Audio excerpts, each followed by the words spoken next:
हमारे सभी दर्शकों को सादर प्रणाम। जय श्री कृष्ण। आज का हमारा विषय है विवाह योग। सूर्य की ऐसी स्थिति जिससे विवाह योग बनेगा। अब बहुत ही विचित्र विषय है कि सूर्य कैसे विवाह का योग बनाएगा, जबकि हम तो गुरु को देखते हैं, शुक्र को देखते हैं, चंद्र राशि को देखते हैं, लग्न, पंचम, सप्तम, नवम, तृतीय, एकादश की स्थिति देखते हैं, लेकिन सूर्य भी विवाह में योग कारक सिद्ध होता है। और आज का हमारा विषय है अंतरदशा और सूर्य की स्थिति। आपको वर्तमान में किसी भी ग्रह की दशा चल रही है, उसमें सूर्य की ऐसी कौन सी स्थिति है जिससे हम विवाह का योग देख सकते हैं। उस समय का पता लगने के बाद उस समय में यदि हम थोड़ा सा भी प्रयास करते हैं तो उस समय में, जैसे मान लीजिए कोई रिश्ता आ रहा है तो वहाँ पर बात बननी शुरू हो जाएगी उस समय में। तो सूर्य की स्थितियाँ आप सभी जानते हैं, बहुत से लोग जानते हैं कि सूर्य जो है हर महीने राशि परिवर्तन करता है, लेकिन बहुत से लोग नहीं जानते हैं, इसलिए उन्हें भी बताना बहुत ज़रूरी है। तो सबसे पहले तो आप अपनी कुंडली खोलें। पूर्व में मैंने गुरु से विवाह योग बताया है कि गुरु किस प्रकार से विवाह का योग बनाता है, गोचर गुरु की स्थिति किस प्रकार से विवाह की स्थिति बनती है। यदि आपने उस वीडियो को नहीं देखा है तो अवश्य देखें। सबसे पहले हमारे इस चैनल को सब्सक्राइब करें। यहाँ इस चैनल को सब्सक्राइब करेंगे, यहाँ नीचे लाल बटन है उसे दबाएंगे। जैसे ही चैनल सब्सक्राइब करेंगे, मेरे द्वारा जो भी वीडियो यहाँ पर पोस्ट किया जाएगा आपको तुरंत मिल जाएगा। तो इस चैनल को सब्सक्राइब करना बिल्कुल भी ना भूलें। तो जैसे गोचर का गुरु विवाह योग बनाता है, वैसे ही सूर्य भी गोचर में विवाह का योग कैसे बनाता है, अंतरदशा के माध्यम से। अब दो स्थितियां हैं, एक तो अंतरदशा, दूसरा सूर्य की स्थिति। तो आप सबसे पहले तो यह देखें कि आपको किसी भी ग्रह की दशा चल रही है। कोई न कोई दशा तो आपको चल ही रही है।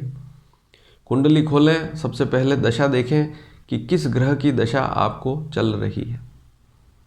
फिर आप उस ग्रह की दशा में यह देखें कि आपको अभी वर्तमान में किस ग्रह की अंतरदशा चल रही है। हर ग्रह की दशा होती है, फिर उसमें वापस 9 ग्रहों की अंतरदशाएं भी होती है। तो आपको अभी वर्तमान में देखना होगा कि आपको किस ग्रह की अंतरदशा चल रही है। आगे भी जब इस स्थिति को देखें तो ऐसे ही देखना है। जब भी किसी ग्रह की अंतरदशा चल रही हो, जब भी किसी ग्रह की अंतरदशा चल रही हो, तो उस ग्रह की कौन कौन सी राशियां होती है उसका पता करें। आप यहाँ पर एक चार्ट देखें, इस चार्ट से आपको पता लग जाएगा। मान लीजिए आपको वर्तमान में सूर्य की महादशा चल रही है, मान लीजिए, और उसमें मंगल की अंतरदशा चल रही है। सूर्य की महादशा चल रही है और अंतरदशा किसकी है? मंगल की। आपको विंशोत्तरी दशा देखनी है, अन्य कोई भी अष्टोत्तरी योगिनी दशा नहीं देखनी है। तो सूर्य की महादशा चल रही है, उदाहरण स्वरूप समझ लें में, और उसमें मंगल की अंतरदशा चल रही है। तो मंगल की कौन कौन सी राशियां होती है? मेष और वृश्चिक। आप यहाँ इस चार्ट पर देख लें। और मान लीजिए सूर्य में बुध की अंतरदशा चल रही है, तो बुध की राशियां कौन कौन सी होती है? कन्या और मिथुन। सूर्य में सूर्य ही चल रहा है तो सूर्य की राशि होती है सिंह। तो इस प्रकार से आपको पता लगाना है कि किस ग्रह की महादशा चल रही है और उसमें जिस ग्रह की अंतरदशा चल रही है। मान लीजिए सूर्य में शनि की अंतरदशा चल रही है, तो शनि की राशियां कौन कौन सी होती है? मकर और कुंभ। बस यही आपको पता लगाना। जैसे सूर्य में मान लीजिए गुरु की अंतरदशा चल रही है, तो गुरु की राशि कौन कौन सी होती है? धनु और मीन। इसी प्रकार से चंद्रमा की अंतरदशा चल रही है तो उसकी राशि होती है कर्क। शुक्र की अंतरदशा चल रही है तो वृषभ और तुला राशि होती है। अब एक बात और आप नोट कर लीजिए, यहाँ पर नहीं लिखा है इस चार्ट में। यदि सूर्य में राहु की अंतरदशा चल रही है तो वहाँ पर आपको कन्या राशि को देखना होगा। और सूर्य में यदि मान लीजिए या किसी भी ग्रह की महादशा चल रही है, उसमें मान लीजिए केतु की अंतरदशा चल रही है, तो आपको मीन राशि को देखना होगा। तो राहु के लिए आप कन्या राशि, केतु के लिए मीन राशि को देखें। अब आपको गोचर में सूर्य की स्थिति देखनी होगी।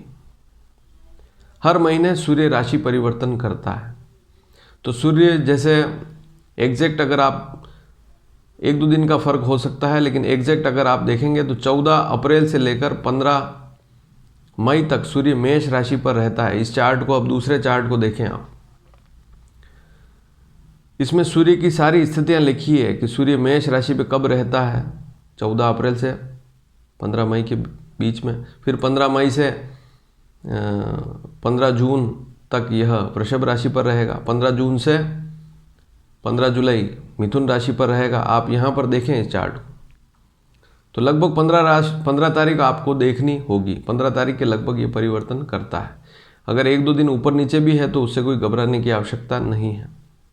हालांकि पंचांगों में सूर्य की हर महीने वाली स्थिति लिखी हुई होती है कि कब उसकी राशि परिवर्तन होगी। फिर मान लीजिए यदि मिथुन राशि पर देखें तो 15 जून से 15 जुलाई, 15 जुलाई से 15 अगस्त तक सूर्य कर्क राशि पर रहता है, 15 अगस्त से 15 सितंबर सिंह राशि पर, 15 सितंबर से 15 अक्टूबर कन्या राशि पर, 15 अक्टूबर से 15 नवंबर तक तुला राशि पर सूर्य रहता है। फिर 15 नवंबर से 15 दिसंबर वृश्चिक राशि पर रहता है, 15 दिसंबर से 15 जनवरी 14 जनवरी तक धनु राशि पर रहता है। फिर 14-15 जनवरी से लेकर 12-13 फरवरी तक यह मकर राशि पर रहता है। फिर आप देखेंगे कि 12-13 फरवरी से 12-13 या 15 मार्च तक यह कुंभ पर रहेगा सूर्य, और फिर अंतिम मीन पर 15 मार्च से 15 अप्रैल। तो इस चार्ट को आप सीख लेवें, समझ लेवें। अब आपको यह देखना है कि वर्तमान में आपको किस ग्रह की महादशा चल रही है। उस ग्रह की दशा को देखकर उसमें से यह भी देखें कि उसमें अंतर्दशा किस प्लेनेट की है। जिस प्लेनेट की, जिस ग्रह की अंतर्दशा चल रही है उसकी जो भी राशि है, ध्यान से सुने, जो भी उस ग्रह की राशि है जिसकी अंतर्दशा चल रही है, मान लीजिए गुरु की अंतर्दशा चल रही है सूर्य में, मान लीजिए, या सूर्य हो या अन्य कोई भी ग्रह हो, उसमें मान लीजिए गुरु की अंतर्दशा चल रही है, तो गुरु की राशियां कौन कौन सी होती है अभी मैंने आपको चार्ट बताया था, धनु राशि और मीन राशि। तो यदि आप इस चार्ट को देखेंगे तो सूर्य धनु राशि पर कब आता है, 15 दिसंबर से 15 जनवरी, और मीन राशि पर कब आता है, 15 मार्च से 15 अप्रैल। तो ऐसी स्थिति में जब आपको गुरु की अंतर्दशा चल रही है और सूर्य गुरु की ही राशि पर चल रहा है गोचर में, तो उस समय यदि आप थोड़ा सा भी प्रयास करते हैं तो कहीं न कहीं बातचीत जरूर होगी, पक्की होने की स्थितियां भी बन जाएगी। सगाई आप बाद में कर सकते हैं, विवाह बाद में करेंगे, लेकिन एक बार योग वाली स्थितियां बन जाएगी। हालांकि धनु संक्रांति, मीन संक्रांति दोनों खरमास होते हैं, लेकिन इसमें भी योग बनेंगे। ऐसा तो है ही नहीं कि कभी योग ना बने। मल मास में, खर मास में ऐसी स्थितियों में भी बातचीत तो होती ही है, मिलान भी आते हैं, और कहीं रिश्ता जम रहा है तो इस समय प्रयास करते हैं तो लाभ मिलता है। मान लीजिए किसी ग्रह की दशा चल रही है लेकिन उसमें अंतर्दशा मंगल की चल रही है, तो वहाँ पर आपको सूर्य की स्थिति मेष और वृश्चिक राशि पर देखनी पड़ेगी कि सूर्य उस दरमियान, सूर्य यदि मेष राशि पर आता है, वृश्चिक राशि पर आता है, तो उस समय प्रयास करेंगे तो लाभ मिलेगा। इसी प्रकार बुध की मिथुन कन्या राशि होती है, तो उस पर जब सूर्य आएगा और उसकी अंतर्दशा चल रही है बुध की, तो उसमें गोचर के सूर्य की स्थिति देखनी है। तो इस प्रकार से आप इस चार्ट को देखकर समझ सकते हैं। आपको कुछ नहीं करना, बस इस वीडियो को पूरा देखना है, समझना है। जिस किसी ग्रह की महादशा चल रही है उसमें जिस ग्रह की वापस अंतर्दशा चल रही है, जिसकी अंतर्दशा चल रही है, उस प्लेनेट को देखें, उसकी राशियां कौन कौन सी है मैं इसी वीडियो में बता चुका हूं।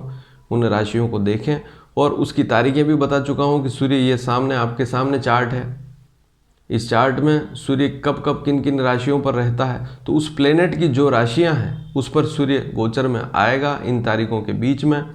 तो इन समयों में आपको ध्यान देना होगा।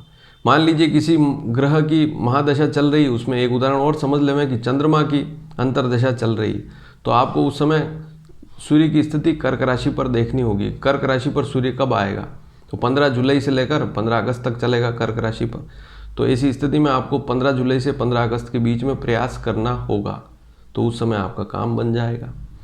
तो यह वीडियो अगर आपको पसंद आया हो तो इसे शेयर करना बिल्कुल भी ना भूलें, क्योंकि यह पहली बार मुझे ऐसा लगता है कि YouTube पर किसी ने आपको नहीं बताया होगा।